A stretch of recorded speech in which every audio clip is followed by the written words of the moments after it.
अच्छा, इसके अलावा मैं और चीज़ ये देखता हूँ कि हमारे माशरे में जैसे आप यंग एज में आप बाहर चली गई और जो जॉब के हवाले से सिंसियर हुई, लेकिन हमारे यहाँ तो बहुत से लड़कियों का ये है कि भाई हम जो है अगर कामयाब नहीं हो रहे तो हम जो है शादी कर लें। तेरा तो गेम बजाना पड़ेगा। तो उन लड़कियों को आप क्या मैसेज देना चाहेंगे जो यंग हैं और सोचती हैं अगर हम सक्सेसफुल नहीं हो पा रहे तो शादी कर लें, क्योंकि कोई सक्सेसफुल बंदा हमारे इंतजार में बैठा होगा। कैसा सवाल कर रहे हैं आप ये? अच्छा, सवाल नहीं करूँगी? नहीं, बहुत रूड सवाल है आपका। अच्छा, रूड है। चले इसके अलावा हम सवाल चेंज कर लेते हैं। कैसा आपने रखा है होस्ट? तुमको सवाल करने में तो शादी का टॉपिक बीच में क्यों आ रहा है? नहीं, शादी के टॉपिक में बीच में लेके नहीं आया। मैंने सवाल किया कि जो हमारे यहाँ माइंडसेट है, हमारा पॉडकास्ट जो है असल में ये टीवी पे नहीं जा रहा, पॉडकास्ट सही है, ये जा रहा है यूट्यूब चैनल पे। टीवी पे जाता है तो उस हिसाब से सवाल होता है, यूट्यूब चैनल पे डिफरेंट ऑडियंस देखती है। नहीं नहीं, आपको शादी का सवाल नहीं मिलना अच्छा, चाहिए। नहीं, आपसे सॉरी सॉरी।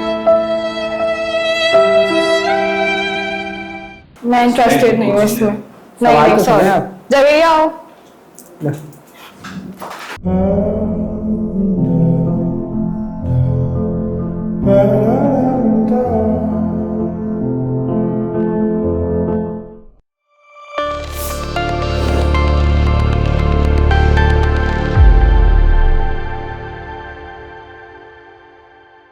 अस्सलाम वालेकुम एवरीवन, यू आर वाचिंग मेरी कामयाबी चैनल और आज के एक इंस्पायरिंग स्टोरी के साथ हम फिर से पेशे खिदमत हैं। आज की जो हमारी गेस्ट हैं उनका नाम है नूर फातिमा और उनकी एक स्ट्रगल स्टोरी है और यंग एज में उन्होंने जो है पाकिस्तान से बाहर का सफ़र किया और जो है हर्डल्स को ओवरकम किया, जो भी मुश्किलात थी उनको फेस किया, चैलेंजिंग लाइफ थी उसको अपनाया।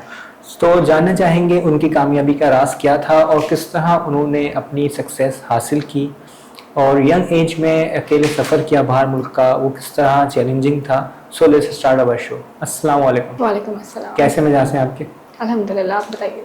जी अल्हम्दुलिल्लाह, मैं भी बिल्कुल ठीक हूँ और फर्स्ट ऑफ ऑल आपका बहुत शुक्रिया कि आपने अपना कीमती वक्त हमारे शो के लिए निकाला और थैंक यू वेरी मच कि आपने अपने कीमती वक्त में से चंद लम्हात हमारे शो के लिए दिए। नूर फातिमा, मुझे आप ये बताइएगा कि आपकी जर्नी एचआर की किस तरह स्टार्ट हुई और एक आपने मतलब यूएई में जाकर जो है अकेले सफ़र किया, क्या चैलेंजेस थे आपके पास? First of all when I decided to go to UAE, तब मैं छोटी थी, 4 साल पहले। I was 21 years old. तो तब सबने मना किया था कि यूएई नहीं जाना अकेले, ऑल अलोन, कोई रेफरेंसेस नहीं थे, किसी से जान पहचान नहीं थी वहाँ पे। बट आई थॉट कि जब आपने कुछ बड़ा करना होता है तो थोड़ा रिस्क लेना पड़ता है। So I took the risk, I take everything, सारा मैनेज किया, वीज़ा वगैरह डन कराया और वहाँ जाके जॉब सर्च की और अल्हम्दुलिल्लाह इस तरह पे मैंने वहाँ जॉब लगी है। Now I am 3-4 years in UAE. तो मतलब जैसे आपने बाहर जाने का डिसीजन लिया तो उस वक्त फैमिली का क्या रिएक्शन था और जाहिर सी बात है रिश्तेदार सबसे पहले वो बातें वगैरह बनाना शुरू कर देते? किसी को पता नहीं था, सिर्फ मम्मा को पता था और मेरी सिस्टर्स को पता था। तो मम्मा ने तो मुझे बहुत मना कर दिया था कि आप नहीं जाएंगी, बिल्कुल स्ट्रिक्टली उन्होंने मना कर दिया था कि मैं बिल्कुल अलाउ नहीं करूंगी बाहर किसी को जाने के लिए। पूरा उन्होंने बैन लगा दिया था कि आप नहीं जाएंगे अकेले बाहर। लेकिन उनको बहुत कन्विंस करना पड़ा, समझाया, अपना प्लान बताया, अपना मोटिवेशन बताई, सब सिखाया, तो उन्होंने इन दी एंड अलाउ कर ही दिया कि हाँ। फिर उन्होंने बिलीव किया कि हाँ कर सकती है, जो कह रही है करेगी, तो फिर उन्होंने जाने दिया। एचआर की फील्ड आपने क्यों चूज की और क्या आइडिया था आपका, मतलब इसके अलावा कुछ बनने का? ऑनेस्टली मुझे नहीं आइडिया था कि मुझे क्या बनना है, बट मुझे कुछ अच्छा करना था, कुछ वैल्यूएबल करना था। तो यूएई जब मैं गई तो मुझे जो जॉब मिली मैंने स्टार्ट कर लिया था। But I usually prefer communications, problem solving, थोड़ा ऑफिस मैनेजमेंट, मुझे इस चीज़ में बहुत इंटरेस्ट था। तो I started learning UAE laws, क्योंकि यूएई में एचआर बनना इज नॉट ईजी। आपको सारे लॉज आने चाहिए, आपको पूरा प्रोसेस पता होना चाहिए। मतलब एचआर के लिए तो बहुत वास्ट फील्ड है यूएई के हिसाब से, वीजा प्रोसेसिंग, पीआरओ, ये सब बहुत सारी चीजें। तो I started learning while I was working as an reservation agent. I started working as a reservation agent and I learned UAE laws, सारे processes, सब फिर लर्न करने के बाद I stepped in and I started showing my interest in the HR field. So मेरे office वालों ने ये नोट करके उन्होंने मुझे, और जब देखा कि मैं बहुत विलिंग हूँ एचआर में जाने के लिए, एचआर फील्ड मुझे बहुत पसंद है एंड आई विल बी बहुत अच्छा करूंगी मैं इसमें, तो उन्होंने मुझे ऑटोमेटिकली उधर प्रमोट कर दिया था कि हाँ आप एचआर डिपार्टमेंट में चली जाइए और आप वहाँ देखिए। तो I started learning while I was doing the HR work. मैंने और चीज़ें सीखी, तो I love that job. Then I move to another company and there I'm working as an HR coordinator. Professional life start आपने बाहर की, इससे पहले पाकिस्तान में आपने कोई जॉब वगैरह की थी या आपकी फर्स्ट जॉब ही वहाँ पे हुई यूएई में? एज सच मेरी पाकिस्तान में कोई जॉब प्रोफेशनलिज्म के हिसाब से तो नहीं थी. I used to do part time job because उस टाइम मैं पढ़ रही थी. मैं 21 ईयर्स की थी जब मैं गई थी. तो I was studying and I was doing a part time job in a UAE campaign. तो मुझे वहां से यूएई का इंटरेस्ट आया था कि मुझे यूएई जाना चाहिए, वहां की लाइफ एक्सप्लोर करनी चाहिए and I was always willing to go to UAE. That's why I moved there. जो और दूसरी खवातीन हैं उनको क्या मशवरा देना चाहेंगी, मतलब जो स्ट्रगल्स की वजह से अपनी जॉब छोड़ देती हैं या कोई भी लाइफ के अंदर कोई भी सिनेरियो होता है तो डीमोटिवेट हो जाती हैं, तो उनको आप क्या सजेस्ट करना चाहेंगे? ऑनेस्टली सजेस्ट करना चाहूंगी कि हर किसी की लाइफ में एक डीमोटिवेटिंग फेज आता ही आता है. आप जॉब के हिसाब से आपकी किसी भी प्रोफेशनल लाइफ में आपका डीमोटिवेटिंग और डिप्रेस्ड फेज आएगा ही आएगा. तो you should not give up on that phase, क्योंकि अगर आपने वो फेज क्रॉस कर दिया तो आगे की जो चीजें हैं वो आपको बहुत अच्छी मिलेंगी, बहुत फ्रूटफुल चीजें मिलेंगी आपको आगे जाके. तो आई डोंट थिंक कि आपको उस टाइम पे गिव अप करना चाहिए डिमोटिवेट होके कि नहीं हो नहीं रहा तो like I just let it go. Let go नहीं कहना चाहिए. You should work hard, you should overcome on that situation और उसके बाद you will be good enough to do anything. अच्छा, यूएई लॉस में आपने काम किया, वहाँ की चीजें देखी हैं, तो आप क्या डिफरेंस देखती हैं पाकिस्तान और यूएई में? पाकिस्तान में ऑनेस्टली मैं इतना वर्क कल्चर के बारे में अवेयर नहीं हूँ, but as I know about UAE work culture वो बहुत ऑर्गेनाइज्ड है. उनका एक पैटर्न है and they stick to their pattern. वहाँ पे कोई आप फ्रॉड नहीं कर सकते. वहाँ पे मतलब कंपनी एम्प्लॉयज के साथ चीट नहीं कर सकती, एम्प्लॉयज कंपनी के साथ चीट नहीं कर सकते. There is a fair thing between the both parties. तो it's a very fair thing. आपको पास दोनों के पास राइट्स हैं, कंपनी के पास अपने अपने राइट्स हैं, एम्प्लॉयज के पास अपने राइट्स हैं. तो it's very feel safe for an employ to work in UAE because आपको एनवायरनमेंट ऐसा अच्छा मिल जाता है तो फिर आप ऑब्वियसली प्रेफर करेंगे यूएई में. अच्छा, एचआर की जॉब अगर कोई स्टार्ट करना चाहे तो आप क्या समझते हैं उनका बैकग्राउंड किस फील्ड से रिलेटेड होना चाहिए या कोई भी स्टार्ट कर सकता है? आई थिंक उनको काम करना आना चाहिए, उनको मैनेज करना आना चाहिए, उनको ऑपरेशन डीलिंग करनी चाहिए. बेसिकली उनको communication plus professionalism is just not कि आपका वर्क कैसा है. It's about attitude, communication and your work culture, where you work, how you manage things. Because I was not one of the HR. मेरी field भी previous medical है, मैं HR की department की हूँ ही नहीं. But because of my work, because of my personality, because of the interest I showed there, that's why I am now in the HR field. So I think if you want to do it you can do it. यानी कि हमारी communication skill और हमारी communication skills अच्छी होनी चाहिए, आपकी will power होनी चाहिए कि आपको काम करना है. अपनी जो कम्युनिकेशन स्किल है और उसको मजीद बेहतर किस तरह कर सकते हैं, मतलब अगर हम क्लाइंट डील कर रहे हैं और हमारे डिफरेंट किस्म के क्लाइंट आते हैं तो उनको हम किस तरह सेटिस्फाई करें? मतलब सबसे बेसिक पॉइंट है क्लाइंट को सेटिस्फाई करने का. If a client is coming to you with their अलग अलग सिनेरियोज, तो you should listen to them and understand what. सबसे पहले आपको ऑब्जर्वेंट होना चाहिए. You should observe your client that कि वो चाहता क्या है. अगर क्लाइंट अपनी डिमांड कर रहा है और आप उसको अलग ही चीज बता रहे हैं तो he will B not interested in your thing. So you should understand the client before कि वो चाहता क्या है, उसके माइंड में क्या है. You should observe him, then you should give the solutions कि ओके ये सॉल्यूशन आपको ये आपके हिसाब से अच्छा रहेगा, तो he will be more interested to work with you. Otherwise client के लिए एंड आपकी कम्युनिकेशन ऐसी होनी चाहिए कि अगर आप अपनी बात डिलीवर करें तो अगला उसको सुने भी. ये नहीं कि आप बस बोलते ही जाएं.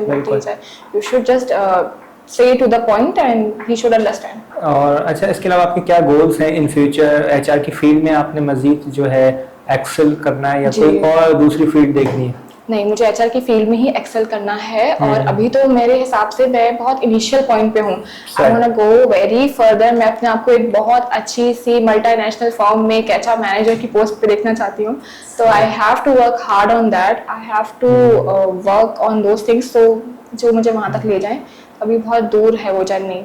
इंशाल्लाह जो आपके ड्रीम्स वगैरह हैं वो ज़रूर जो है सक्सेसफुल होंगे. अच्छा, इसके अलावा मैं और चीज़ ये देखता हूँ कि हमारे माशरे में जैसे आप यंग एज में आप बाहर चली गई और जो जॉब के हवाले से सिंसियर हुई, लेकिन हमारे यहाँ तो बहुत से लड़कियों का ये है कि भाई हम जो है अगर कामयाब नहीं हो रहे तो हम जो है शादी कर लें. तो उन लड़कियों को आप क्या मैसेज देना चाहेंगे जो यंग हैं और सोचती हैं अगर हम सक्सेसफुल नहीं हो पा रहे तो शादी कर लें, क्योंकि कोई सक्सेसफुल बंदा हमारे इंतजार में बैठा होगा? कैसा सवाल कर रहे हैं आप ये? अच्छा, सवाल नहीं करूँगी? नहीं, बहुत रूड सवाल है आपका. अच्छा, रूड है. चले इसके अलावा हम सवाल चेंज कर लेते हैं. कैसा आपने रखा है होस्ट उनको सवाल करने में? तो शादी का टॉपिक बीच में क्यों आ नहीं, शादी के टॉपिक में बीच में लेके नहीं आया. मैंने सवाल किया कि जो हमारी ये माइंडसेट है, हमारा पॉडकास्ट जो है असल में ये टीवी पे नहीं जा रहा पॉडकास्ट, सही है, ये जा रहा है यूट्यूब चैनल पे. टीवी पे जाता तो उस हिसाब से सवाल होता है, यूट्यूब चैनल पे डिफरेंट ऑडियंस दिखती है। नहीं, आपको शादी का सवाल नहीं मिलना अच्छा, नहीं, आपसे चाहिए। सॉरी, मैं इंटरेस्टेड नहीं हूँ इसमें। नहीं, तो सॉरी, आप जब ये आओ। एक है ना सिनेरियो, सवाल कुछ ऐसा है। ये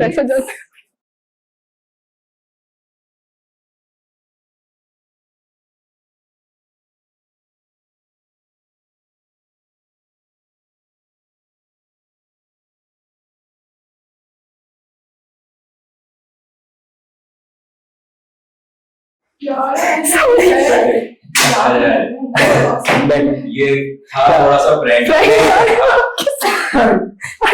मैं वही पूछा, उनको ही तो नहीं पता था।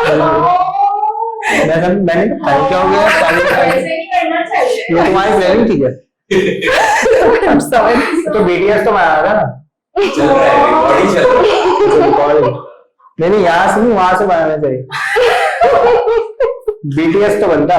फिर से वही शादी वाला सवाल पूछिए, मैंने सुना नहीं था। अच्छा, आपने यंग एज में अपने करियर को चूज किया, मतलब बाहर जाने के फैसला किया आपने, और जो हम देखते हैं आज के माशरे में ज्यादातर लड़कियां अगर वो अपने गोल्स में सक्सेसफुल नहीं हो पाती हैं या किसी भी स्टडी में सक्सेसफुल नहीं हो पा रही, तो क्या करती हैं, सोचती हैं भाई अब हम शादी कर लेते हैं। तो आप क्या इसको किस सिनेरियो से आप देखती हैं? सबका अपना अपना कॉन्सेप्ट होता है। कुछ के पेरेंट्स कर देते हैं क्योंकि यूजुअली लड़कियों को इतनी अवेयरनेस नहीं है, आई थिंक, कि वो इस तरह से बाहर जाएं और अकेले जाके अपना करियर परस्यू कर पाए। मेरी भी बहुत सारी फ्रेंड्स हैं जिनके पेरेंट्स उनको ज्यादातर ये कहते हैं नहीं हम अलाउ नहीं करेंगे, शादी के बाद जाना, हस्बैंड के साथ जाना। तो वही वाली अभी तक थिंकिंग है यहाँ पे। बट जो लड़कियां खुद से गिव अप कर देती हैं उनकी अपनी चॉइस, उनको क्या अच्छा लगता है। बट मेरा तो यही मैसेज है कि गिव अप नहीं करना चाहिए, क्योंकि एक टाइम पे आपको फ्रूट जरूर मिलता है। जो भी आपका हार्ड वर्क होगा उसका आपको फ्रूट जरूर मिलेगा। मैं भी वही लड़की हूँ, मैं भी इसी बैकग्राउंड से आती हूँ। मैं भी पाकिस्तान में रहती थी, मैं भी 21 ईयर्स की थी। मेरी भी मम्मी अलाउ नहीं करती थी बाहर जाने से, उन्होंने मुझे क्लियर मना कर दिया था, जाना है तो किसी भाई को साथ लेके जाओ या अपनी शादी के बाद जाना। उन्होंने क्लियरली मना कर दिया था कि आप नहीं जाएंगी बाहर। बट मैं भी गई, क्योंकि एंड में सब कुछ हो ही जाता है, पेरेंट्स मान जाते हैं, सब हो जाता है। और आप अपना करियर, इट डिपेंड्स कि आप कितने विलिंगली अपना करियर करना चाहते हैं। अब आप इजीली गिव अप करें तो आप उतना उसको दिल से चाहते ही नहीं थे उस चीज को करने के लिए। अगर आप वाकई कोई चीज दिल से चाहते हैं तो उसके लिए आपको हार्ड वर्क करना पड़ेगा। आपको बैठे ही प्लेट में नहीं मिलेगा कि हाँ ठीक है आपने थोड़ा सा हार्ड वर्क किया आपको आपका फ्रूट मिल जाएगा। तो आपको थोड़ा तो हार्ड वर्क करना पड़ेगा, उसके लिए स्टैंड लेना पड़ेगा। तो इंशाल्लाह पेरेंट्स भी मानेंगे, आपकी चीजें भी होंगी, आप आगे भी बढ़ेंगे, सक्सेस भी मिलेगी। And you should be consistent in whatever you are doing. अगर आप कंसिस्टेंट नहीं और आप छोड़ रहे हैं तो जाहिर है फिर तो नहीं हो सकता कुछ भी। क्योंकि जाहिर सी बात है, जब आप किसी गोल के बारे में सोचते हैं या अपने आपको चाहिए कि आप अपने पेरेंट्स को कन्विंस करें, क्योंकि हर चीज is not a piece of cake. Exactly. तो हर चीज के अंदर जो है आप अपने पेरेंट्स वगैरह को लेकर चलें, उनको अपने गाइडलाइन बताएं कि हमने क्या करना है। क्योंकि आजकल के जो हमारे पेरेंट्स हैं वो थोड़े से पुराने हैं, मतलब जी बिल्कुल सबके Exactly. अब इंशाल्लाह आने वाले दौर में जेन जी के जो पेरेंट होंगे वो अच्छे पेरेंट्स होंगे। बेशक, बिल्कुल, ये बात आपने बिल्कुल ठीक कही है। हाँ, तो पेरेंट्स को मोटिवेट भी करें, उनको मनाएं भी। तो अपने पेरेंट्स को, जैसे हमारी मम्मा भी पहले बहुत स्ट्रिक्ट हुआ करती थी, बट जब से मैं बड़ी हुई, मेरी बहनें बड़ी हुई हैं, तो उन्होंने अपनी हर चीज अम्मी के सामने रखी। वरना वो भी टिपिकल मॉम ही थी कि यहाँ नहीं जाना, 8 बजे से बाहर घर में बाहर मत निकलना, मगरिब से पहले घर आ जाना, जहाँ भी जा रहे दोस्तों के पास मत जाओ, उनको घर बुला लो। वो भी स्ट्रिक्ट थी। बट जब उन्होंने देखा, उन्होंने फिर हमें कॉन्फिडेंस दिया कि हाँ you can do it, you should do it, तो अब हम करते हैं। तो हमारा जितना कॉन्फिडेंस है, मेरा, मेरी बहनों का, सब मम्मा की तरफ से ही आया है। क्योंकि एक टाइम पे वाकई स्ट्रिक्ट थी, बट जब वो देखती हैं कि हम हर चीज अपने काम के लिहाज से करते हैं, बिल्कुल दायरे में रह के करते हैं, तो फिर वो अलाउ करती हैं। तो आप भी अच्छे मैं ये चीज नोट करता हूँ कि बहुत सी लड़कियां ऐसी हैं जो बात टाइम डिप्रेस हो जाती हैं किसी भी सिचुएशन के हवाले से या कोई भी मसला मसाइल के हवाले से डिप्रेस हो जाती हैं, और फोर्सफुली जो है वो जो है अपने आप को मतलब डाउन कर लेती हैं। तो वो किस तरह ओवरकम करें अपने आप को और किस तरह कॉन्फिडेंट बने एज अ कॉन्फिडेंट गर्ल? ऐसा कॉन्फिडेंट, अच्छा, मैंने भी यूएई में अकेले रहना, without parents, without siblings, without any other person, और कोई फ्रेंड्स नहीं। मुझे यूएई में 3-3.5 साल होने को आ गए, मेरे कोई दोस्त नहीं है वहाँ पे। I don't have any girl friends, I don't have any boy friends, कोई भी मेरा दोस्त नहीं है। तो when I have a very bad phase in my life, तो मैं वाकई बहुत डिप्रेशन में चली जाती हूँ। कभी मैं अपनी बहनों को नहीं बता पाती, अपनी फैमिली को नहीं बता पाती। But whenever you are in a very down phase of your life, I think आपको उस चीज को लेट गो करना चाहिए। आपको एटलीस्ट वो पॉजिटिव मोमेंट्स अपने लाइफ में सोचने चाहिए, रीथिंक करने चाहिए जो आप कर चुके हैं, जो आपने करने हैं आगे। जब आपके पास एक गोल होता है ना कि आपने कहीं पहुंचना है, तो कोई भी चीज आपको डिप्रेस और डिप्रेशन में नहीं लेके जा सकती। जब आपको पता हो कि आपने एक बहुत अच्छी जगह जाना है, तो इसमें फेजेस तो आएंगे, बुरे फेजेस भी आएंगे, और डिप्रेशन एक ऐसा फेज है जहां से निकलना इज वेरी डिफिकल्ट। वो हर तरह का हो सकता है, आपकी सक्सेस से रिलेटेड हो सकता है, कोई भी आप चीज चाहते हैं उसके लिए हो सकता है। बट अगर आपको आगे कहीं जाना है ना, तो आपको डिप्रेशन फेज ओवरकम करना पड़ेगा। आप अपने पॉजिटिव लाइफ मोमेंट्स के बारे में सोचें। आप सोचें कि जहां आप अभी हैं, इस चीज का भी आप एक टाइम पे ड्रीम करते थे कि मैं यहाँ आ जाऊं, तो it is a success for you, it should be a success for you कि आप एक जगह पे पहुंच चुके हैं जो आप 2-4 साल पहले सोचते थे कि मैं यहाँ चला जाऊं, काश तो सब कुछ ठीक हो जाएगा। तो आप उस फेज में हैं। So you should always think your positive moments of your life to overcome your depression, to overcome your down phase in your life. अच्छा, आप कोई ऐसा मैसेज देना चाहें हमारी ऑडियंस को कि मतलब किस तरह अपनी जर्नी जो है उसको सक्सेसफुल बनाना है, अपने गोल्स, अपने जो ड्रीम्स हैं उनको किस तरह अचीव करना है? मेरा मैसेज आपकी ऑडियंस के लिए ये है कि अगर आपके कोई गोल्स हैं और आप कहीं पहुंचना चाहते हैं, तो you should be consistent, you should work on those things, you should learn about those things. उस पर इतना रिसर्च करें कि जब कोई आपसे बैठ के उसके बारे में क्वेश्चंस करे या बात करे, तो आपको पता हो कि आप ये करना चाहते हैं, आपकी ये फील्ड है, आप ये चूज कर रहे हैं और आप आगे कहाँ जाना चाहते हैं।